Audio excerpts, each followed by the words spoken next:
Imagine once being hailed as the king of British boxing, pulling up to red carpets in Ferraris, throwing somersaults into the ring, and collecting millions with every punch.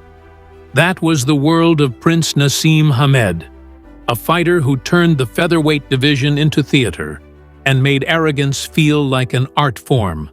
But fast forward to 2025, and the picture is darker.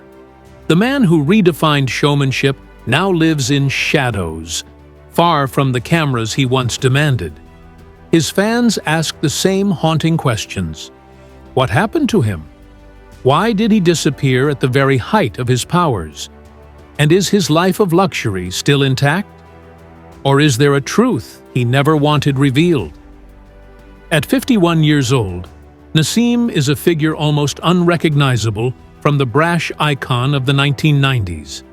His story is one of breathtaking rise, immense riches, sudden collapse, and the quiet, painful battles that followed. He was born on February 12, 1974, in Sheffield, England, the son of Yemeni immigrants who worked tirelessly to provide for a crowded household of 9 children. Life was difficult, money was scarce, and survival was often the only focus. But even as a small boy, Naseem had a restless energy that stood out. At 7 years old, he shadowboxed in front of mirrors, mimicked Muhammad Ali, and declared he would one day be better than Sugar Ray Leonard. Family and neighbors laughed, dismissing his bold claims, but he meant every word. His life shifted dramatically when he stepped into Brendan Ingles' Winco Bank gym. Brendan, a quirky but brilliant trainer, saw what few could. This boy wasn't just fast, he was untouchable. He drilled him in rhythm, made him shadowbox to reggae, and taught him to fight from odd angles no opponent could anticipate. But Brendan didn't give him the gift that mattered most. Naseem already had it. His punching power was freakish, the kind that folded grown men in sparring even before he was a teenager. Word spread across gyms in England. There was a skinny Yemeni kid from Sheffield who hit like a heavyweight. In 1992, he turned professional. On his debut, live on television, the young fighter walked to the ring not like a nervous prospect, but like someone born for the stage. He danced, he grinned, and then he knocked out his opponent in 2 rounds. The audience didn't know whether to laugh at his cockiness or marvel at his talent. From that moment, he divided opinion. Was he a clown destined to burn out, or the savior of British boxing? He called himself the Prince, and whether you loved him or hated him, you couldn't look away. He was brash, arrogant, lightning fast, and punched with destructive force. By 21, he was no longer just a local star. He was Britain's most polarizing fighter. By the mid-1990s, he was tearing through the featherweight division. In 1995, he traveled to Cardiff to challenge Steve Robinson for the WBO belt. The Welsh crowd booed him mercilessly, mocking his arrogance. But once the bell rang, he humiliated Robinson, hands down, dancing, striking at will, until the fight was stopped in the 8th. The boos turned to stunned silence, and Britain had a new champion. What made Naseem extraordinary wasn't just his power. It was his ability to make every fight a spectacle. His entrances became folklore: flying carpets, fireworks, leopard print trunks, backflips over the ropes. He blurred the line between sport and theater, something purists despised, but fans couldn't resist. He mocked opponents, dismissed critics, and destroyed rivals with the same left hand that seemed to land from impossible angles. Immigrant families across Britain saw in him a hero, a reminder that a kid with Arab blood could dominate a sport long dominated by others. By 1997, America came calling. HBO saw his potential as a global star and booked him at Madison Square Garden against Kevin Kelly. The fight turned into chaos. Both men knocked down, drama at every turn. But in the fourth, Naseem's signature left hand ended it. The garden erupted, and America was hooked. Overnight, he was compared to Ali for his swagger, Tyson for his power, yet he was something altogether new. Reporters marveled at him, fans adored him, and pay-per-view numbers soared. But beneath the spotlight, cracks were forming. His relationship with Brendan Ingle began to deteriorate. The eccentric discipline that Brendan had instilled, awkward footwork drills, defensive rhythm, humility in the gym, was dismissed by Naseem, who now felt above correction. Surrounded by yes men, indulged by millions, he pushed Brendan out of his camp. Without the trainer who had built him, his discipline slipped. Sparring grew soft, diet careless, training inconsistent. He was still winning, still knocking out opponents like Wayne McCullough and Paul Ingle. But insiders noticed a decline. His reflexes weren't as sharp, his timing slightly off, his weight harder to cut. He was distracted by money, mansions, cars, and the endless adoration of fans. The sport was no longer about legacy. It was about remaining the center of attention. In April 2001, he faced Marco Antonio Barrera in Las Vegas. It was meant to be his crowning moment, his global coronation.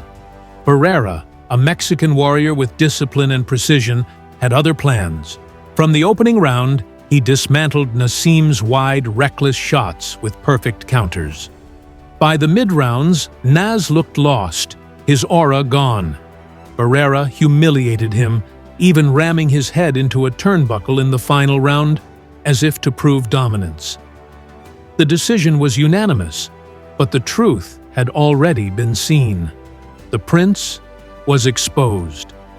For the first time in his career, he was not just beaten, he was broken.